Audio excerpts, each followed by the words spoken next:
తెలంగాణ రాష్ట్రంలో ఉన్నటువంటి నిరుపేదలు వాళ్ళ ఇష్టదైవంగా కొలుచుకొని వచ్చి ఇక్కడ కోడలను కట్టేసే ఆనవాయితీ కొన్ని వందల సంవత్సరాల నుంచి ఉన్నది.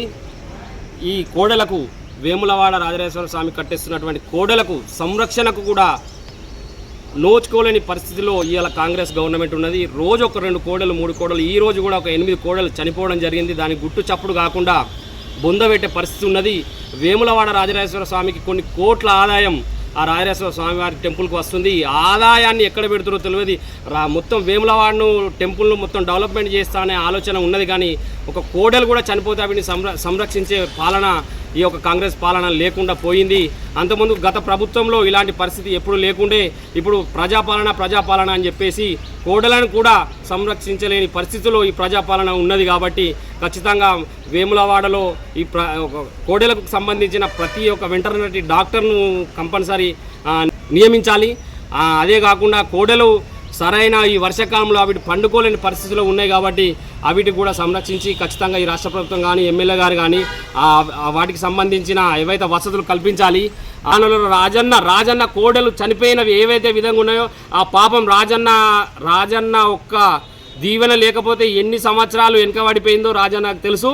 కానీ ఇప్పుడు ఏదైతే రాజన్న ఒక్కసారికి 3వ కాళ్ళు తెరిచిందంటే కాంగ్రెస్ పార్టీ రాష్ట్రంలో 50 ఏళ్ళ దాకా వచ్చే పరిస్థితి ఉండదు. ఖచ్చితంగా రాజన్నతోటి ఆటలాడుతున్నారు. తస్మాత్ జాగ్రత్త, దేవునితోటి ఆటలాడద్దు. ఖచ్చితంగా వీటికి ఇప్పుడు వెటర్నరీ డాక్టర్ను నియమించాలి. అలాగే కోడలకు సంరక్షణకు రాష్ట్ర ప్రభుత్వం కానీ ఎమ్మెల్యే గారు కానీ ఇక్కడ ఉన్నటువంటి ఈఓ గారు కానీ వీటికి సంబంధించిన ఏదైతే ఉన్నది కొన్ని కోట్ల ఆదాయం వస్తుంది. ఆదాయం ఏం చేస్తారో ఎవరికి తెలియదు. ఇంకా డెవలప్ చేస్తాం అది ఇది అని చెప్పేసి అంటున్నారు. ఈ కోడలను చూసుకోలేని వాళ్ళు ఏం డెవలప్ చేస్తారు? మరి గతంలో ఇక్కడ ఉన్నటువంటి మంత్రి గారు కూడా మరి దేవాదాయ శాఖ మంత్రి గారు మరి మొక్కులను అప్పగినటువంటి కోడెలను మరి వరంగల్ జిల్లాల కలేబరాలు కూడా తరలిస్తే మరి ఇక్కడ భక్తులందరం కలిసి ఆందోళన చేయడం జరిగింది. మరి వాటిపై వివరణ అడిగితే కూడా ప్రభుత్వం నుంచి స్పందన లేదు. మరి ఈ యొక్క మన భక్తుల ఆత్మగౌరవంపై మరి ఇక్కడ ఉన్నటువంటి అధికారులకు ఏమాత్రం సిద్ధశుద్ధి లేదని చెప్పి భక్తులుగా మేము ఆందోళన చెందుతా ఉన్నాం.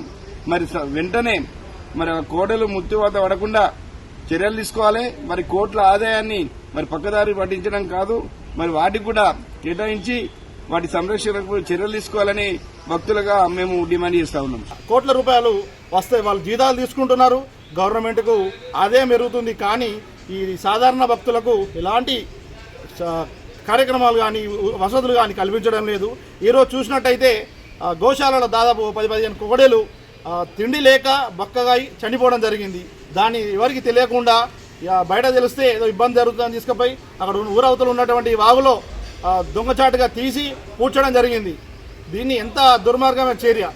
దీని మీద స్థానిక ఎమ్మెల్యే గారు కూడా పట్టించుకోకపోవడం చాలా దురదృష్టకరం. గతంలో ఏదో కోడలు పంపిణీ చేస్తున్నాం రైతులకంటూ కొన్ని వందల కోడలను అక్రమ మార్గంగా తరలించడం జరిగింది. దానిలో కూడా కొన్ని పార్టీల వాళ్ళు ఇక్కడ ప్రశ్నించడం జరిగింది.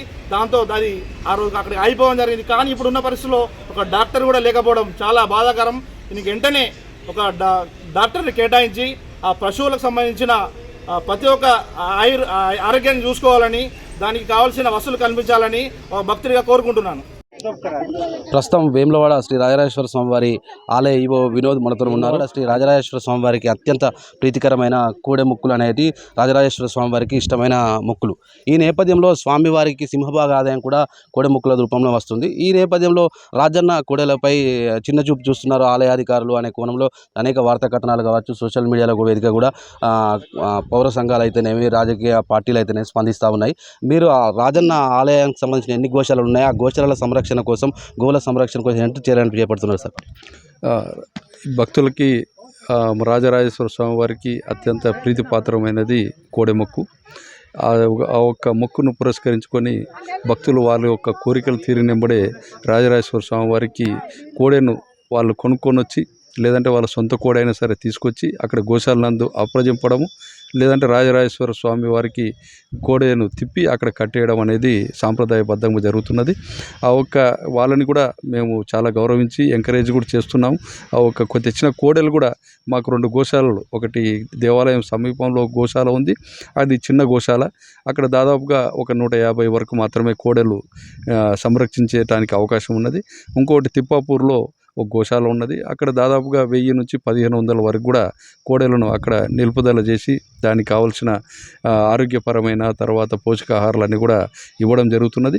ఈ క్రమంలోనే ఈ యొక్క ఎవరైతే ఎలిజిబుల్ రైతులకు కూడా మేము పంపిణీ చేయాలనే ప్రక్రియ కూడా ఈ దేవాలయ మన గోశాల సంరక్షణ కమిటీ అని చెప్పి ప్రభుత్వం నిర్ణయించింది.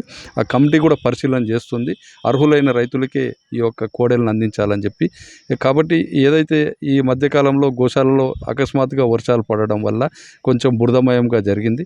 ఆల్రెడీ మేము ఒక 5 షెడ్లు నూతనంగా నిర్మించాము. తర్వాత సీసీ రోడ్స్ వేసాము. తర్వాత ఇంకా సీసీ ఫ్లోరింగ్స్ కొద్దిగా వేయవలసి ఉంది. కానీ మాన్సూన్ అనేది మనకి 20 రోజుల ముందే రావడం వల్ల పనిలో కొద్దిగా డిస్టర్బెన్స్ అనేది జరిగింది.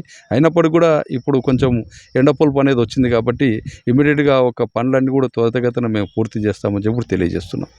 అయితే సార్, వేములవాడ రాజన్న భక్తులకు అంటే ఆ ప్రీతిపాత్రమైన కోడెలను రైతులకు ఇవ్వడం మునిపినడు లేని విధంగా ప్రభుత్వం ప్రతిష్టాత్మకంగా తీసుకొని రైతులకు స్వచ్ఛందంగా అంటే ఫ్రీగా కోడెలను ఇచ్చిన పరిస్థితి ఉంది. ఈ నేపథ్యంలో రైతులు కూడా హర్షం వ్యక్తం చేశారు.